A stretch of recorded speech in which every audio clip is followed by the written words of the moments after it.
ఎన్నికల ప్రచారంలో car party మరింత స్పీడ్ పెంచేందుకు సిద్ధమైంది.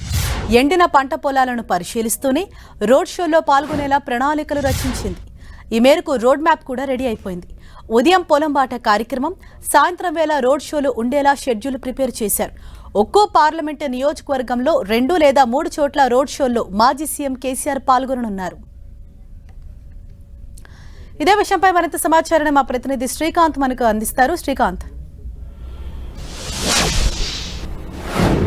హరీష, బీఆర్ఎస్ పార్లమెంట్ ఎన్నికలకు రెడీ అయిందని చెప్పుకోవచ్చు. నిన్న పార్టీ సమావేశంలో పార్టీ అధినేత ఇందుకు సంబంధించి నేతలకు పలు సూచనలు చేయడం జరిగింది. రాబోయే రోజుల్లో పార్టీ ప్రచార వ్యూహం ఎలా ఉండబోతుందన్న దానిపై ఒక పార్టీ అధినేత స్పష్టత ఇవ్వడం జరిగింది. రాబోయే 15-20 రోజుల పాటు నామినేషన్ల ఘట్టం మొదలు కావడంతో నేటి నుంచి పార్టీ కీలక నేతలంతా ప్రజాక్షేత్రంలో ఉండాలని నేతలకు పార్టీ అధినేత దిశానిర్దేశం చేశారు. దీంతో పాటు మరో 2-3 వారాల పాటు అధినేత కేసీఆర్ కూడా స్వయంగా క్షేత్రస్థాయిలో పర్యటించేందుకు రెడీ అవుతున్నారని చెప్పుకోవచ్చు. ఉదయం పూట పొలంబాట కార్యక్రమంలో భాగంగా ఎండిన పొలాలను, రైతుల ఇబ్బందులను తెలుసుకునేందుకు రైతుల దగ్గరకు కేసీఆర్ వెళ్లనున్నారు. ఆ తర్వాత సాయంత్రం 4 గంటల నుంచి 10 గంటల వరకు ప్రచార సభల్లో పాల్గొనేలా కార్యాచరణ సిద్ధం చేసింది. ఆలంపూర్ నుంచి కేసీఆర్ బస్సు యాత్ర చేసేందుకు రెడీ అవుతున్నట్టు మనం చెప్పుకోవచ్చు. ఇందుకు సంబంధించి 22వ తేదీన ఉంటుందని బస్సు యాత్ర మొదలు అవుతుందని సమాచారం అందుతున్నా అధికారికంగా పార్టీ దీన్ని ధృవీకరించలేదు. ఈ నెల చివరి నాటికి ఖచ్చితంగా కేసీఆర్ బస్సు యాత్ర మొదలయ్యే అవకాశం ఉంది.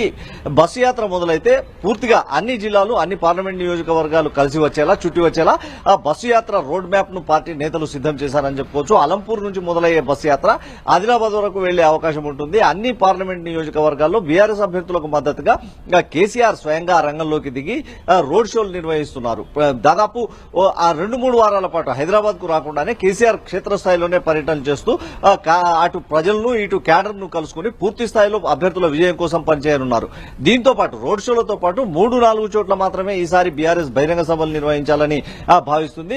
పార్టీ అంటే ఉత్తర, దక్షిణ తెలంగాణలో పూర్తి స్థాయిలో బేరీజు వేసుకుని దక్షిణ తెలంగాణ జిల్లాల్లో కీలక మహబూబ్ నగర్ స్థానాన్ని పార్టీ కీలకంగా భావిస్తుంది. మహబూబ్ నగర్ లో ఓ బహిరంగ సభ నిర్వహించడంతో పాటు ఖమ్మం, మహబూబాద్ పార్లమెంట్ నియోజకవర్గాల్లో కూడా బహిరంగ సభలు నిర్వహించాలని పార్టీ ప్రాథమికంగా నిర్ణయం తీసుకుంది.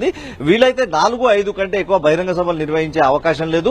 మొత్తం మీద చూసుకుంటున్నట్లయితే రోడ్డు యాత్ర అంటే రోడ్ షోల ద్వారానే ప్రజలకు చేరువ కావాలని ఈ ఎన్నికల్లో బీఆర్ఎస్ పార్టీ మొత్తం కార్యాచరణ సిద్ధం చేసిందని చెప్పుకోవచ్చు. త్వరలో కేసీఆర్ ఎప్పుడు బస్సు యాత్ర మొదలు పెడతారన్న దానిపై త్వరలో స్పష్టత రానుంది. ఇందుకు సంబంధించి పార్టీ నేతలు కేసీఆర్ బస్సు యాత్రకు సంబంధించి ఏర్పాట్లు కూడా మొదలు పెట్టారు. తేదీ ఖరారైన వెంటనే ఎలాంటి ఏర్పాట్లు చేయాలి, ఉదయం పూట ఏ కార్యక్రమాలు చేయాలి, సాయంత్రం పూట ఎలాంటి రోడ్ షోల ద్వారా జన సమీకరణ ఎలా ఉండాలి, ఆయా ప్రాంతాల్లో కార్నర్ మీటింగ్లు నిర్వహిస్తే ఆ ప్రాంతాలకు జన సమీకరణ ఎలా చేయాలన్న దానిపై కూడా పార్టీ ఇప్పటికే ఓ కసరత్తు పూర్తి చేసిందని చెప్పుకోవచ్చు. Harisha, right, thank you Srikanth.